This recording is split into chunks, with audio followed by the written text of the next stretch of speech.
একটি light house পাহারা দিতে আপনাকে বছরে প্রায় 15 কোটি টাকা দেওয়া হবে। চাকরিটা পেতে খুব ইচ্ছে করছে, তাই না? আরও রয়েছে অফুরন্ত সুযোগ সুবিধা। আবার এখানে থাকবে না আপনার কোনো বস, নিজের ইচ্ছে মতো ঘুমাতে পারবেন, মাছ ধরতে পারবেন, আপনার মন যা চায় তাই করতে পারবেন। আপনার কাজ হলো শুধু এটা দেখা লাইট হাউসের বাতিটা ঠিকঠাক জ্বলছে কিনা। আবার কখনো যদি বন্ধ হয়ে যায় তাহলে শুধু বাতিটা অন করে দিবেন। এর বেশি আপনাকে কিছুই করতে হবে না। আর সারাদিন শুধু পায়ের উপর পা তুলে ঘুমিয়ে থাকবেন। কিন্তু মজার ব্যাপার হলো, এত সুযোগ সুবিধা থাকার পরেও এটা পৃথিবীর সবচেয়ে ভয়ঙ্কর একটা কাজ। কারণ এই লাইট হাউস সমুদ্রের মাঝখানে স্থাপন করা হয়। এখানে থাকা অবস্থায় আপনি কারোর সাথে যোগাযোগ করতে পারবেন না। একাকিত্ব আপনাকে ঘিরে থাকবে। ভয়ঙ্কর ব্যাপার হলো, এখানে প্রায় বড় মারাত্মক ঝড় হয়। আরও ভয়ঙ্কর ব্যাপার হলো, এই ঝড়ের তাণ্ডব এতটাই ভয়াবহ হয় যে সমুদ্রের পানি লাইট হাউসের চূড়ায় উপচে পড়ে। এমনকি এই কাজে মৃত্যু পর্যন্ত হতে পারে। আরও কি মহাবিপদ এখানে উৎপেতে থাকে তা একটু পরেই জানতে পারবেন। এখন নিশ্চয়ই আপনার মাথায় প্রশ্ন আসতেই পারে যে এই লাইট হাউস সমুদ্রের মাঝেই কেন তৈরি করা হয়েছে? এর কাজই বা কী, আর কেনই বা সবসময় এর উপর নজর রাখতে হয়? কেন এই লাইট হাউসের আলো কখনো বন্ধ করা যায় না?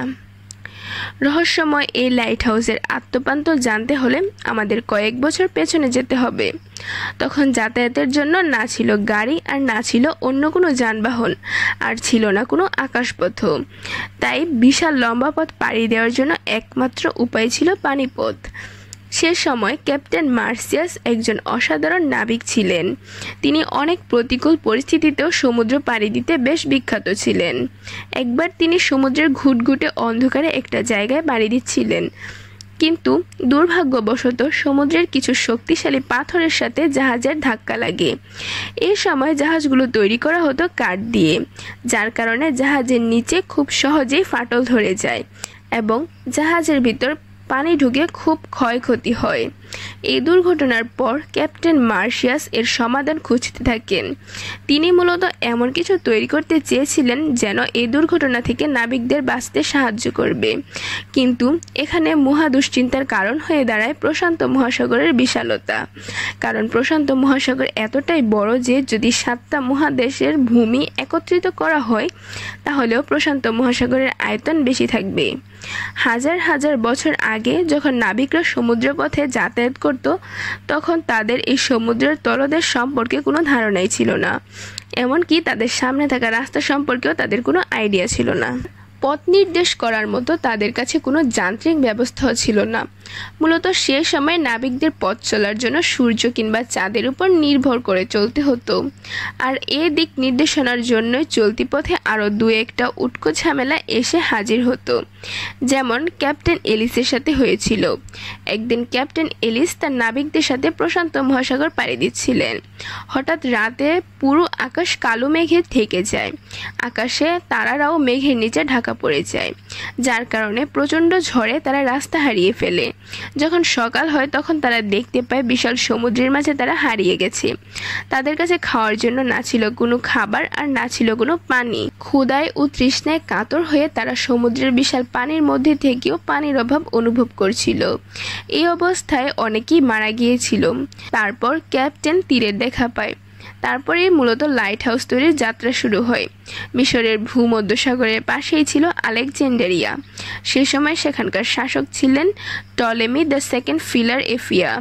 কিন্তু এই রাজ্যের জন্য সবথেকে বড় সমস্যা ছিল তাদের অবস্থান বা লোকেশন।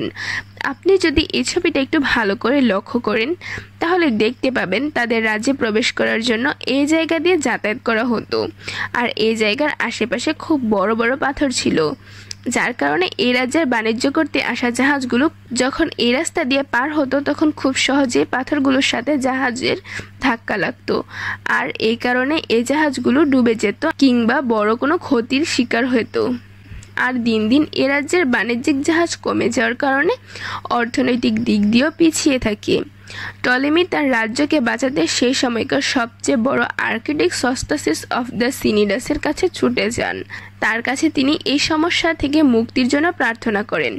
তারা দুজনে মিলে একটা আইডিয়া বের করেন। তারা পানির উপর এমন একটি দুর্গ তৈরি করবেন যার আলো সমুদ্রে থাকা জাহাজগুলোকে গাইড করবে, সেই সাথে এটা পানির নিচে থাকা পাথরের ব্যাপারে আগে থেকে সাবধান করতে থাকবে।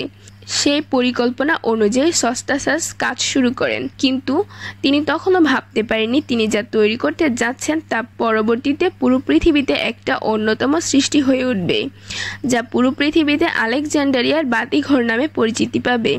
আলেকজান্ডারিয়ার সেই বাতিঘরের উচ্চতা ছিল প্রায় 384 ফুট। এটা পুরোটাই বানানো হয়েছিল সাদা মার্বেল পাথর দিয়ে। এই লাইট হাউসের মাথায় সবসময় আগুন জ্বালানো হতো, যার জন্য সবসময় এখানে তেল ও কাঠের যোগান দিতে হতো। এমনকি এই বাতিঘরকে পৃথিবীর সপ্তম আশ্চর্য হিসেবেও স্বীকৃতি দেওয়া হয়। শুধুমাত্র এর উচ্চতার জন্য এটি বিখ্যাত ছিল না, সেই সাথে ছিল এর সুন্দর ডিজাইন। মূলত সস্টাসিস আলোর তীব্রতা ছড়িয়ে দেওয়ার জন্য আয়না ও লেন্সের সুন্দর একটি ডিজাইন করে, যাতে এ বাতিঘরের আলো অনেক দূরে থাকা নাবিকদেরকে পথ দেখাতে পারে। সেই সময় যখন এ বাতিঘর নির্মাণের খবর সারা পৃথিবীতে ছড়িয়ে পড়ে, তখন নাবিকরা যেন স্বস্তির নিঃশ্বাস ফেলে, কারণ এখন আর তাদের আলেকজান্ডারিয়া আসার জন্য পথ ভুল হবে না, আর পথে পাথরের আঘাতেও জাহাজ ভেঙে যাবে না। যদিও প্রথমে এ বাতিঘরে জাহাজের নিরাপদ চলাচল করার জন্য ব্যবহার করা হতো, কিন্তু পরে যখন বাণিজ্যিক জাহাজ আরও বাড়তে থাকে, তখন সমুদ্রের যে জায়গায় পাথরের উচ্চতা সবচেয়ে বেশি, অর্থাৎ সমুদ্রের পানির কাছাকাছি, সেখানেও লাইট হাউস নির্মাণ করা হয়। প্রথমের দিকে লাইট হাউসে সবসময় আগুন জ্বালানো হতো, কিন্তু এটা খুব একটা ভালো আইডিয়া ছিল না, কারণ আগুন জ্বালানোর জন্য সবসময় এখানে কাঠের যোগান দিতে হতো। তারপর মোমবাতি ও ল্যাম্পের ব্যবহারও করা হয়েছে, কিন্তু আগুনের আলো তো আর খুব বেশি দূর যেতে পারে না। ঠিক তখনই আবিষ্কার করা হয় বৈদ্যুতিক বাল্বের। লাইট হাউসগুলোতেও এই বৈদ্যুতিক বাল্ব ব্যবহার করা হতো, কিন্তু বাল্বের আলো খুব বেশি দূর যেত না। এর কারণ হলো লেন্সগুলো বাল্বের পেছনে লাগানো হতো। তখন বিজ্ঞানীরা আবিষ্কার করেন যদি লেন্সগুলোকে বাল্বের সামনে বসানো যায় তাহলে আলো আরও বেশি দূর যেতে পারবে, কিন্তু লেন্সগুলো খুব সমস্যা ছিল, কারণ তখনকার লেন্সগুলো ছিল খুবই মোটা।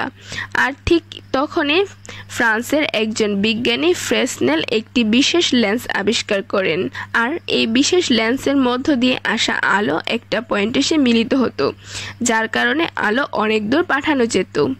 বর্তমানে প্রায় সব লাইট হাউসে এই লেন্স ব্যবহার করা হয়।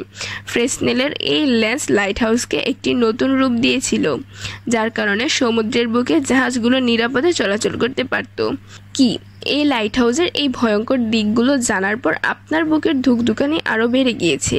হ্যাঁ, আর এই কারণেই মূলত সাধারণ মানুষকে এত পারিশ্রমিক দেওয়ার পরও লাইট হাউসে থাকতে চায় না, কারণ কেউ কখনোই নিজেকে এই ভয়ঙ্কর নির্জনতার মাঝে হারাতে চায় না।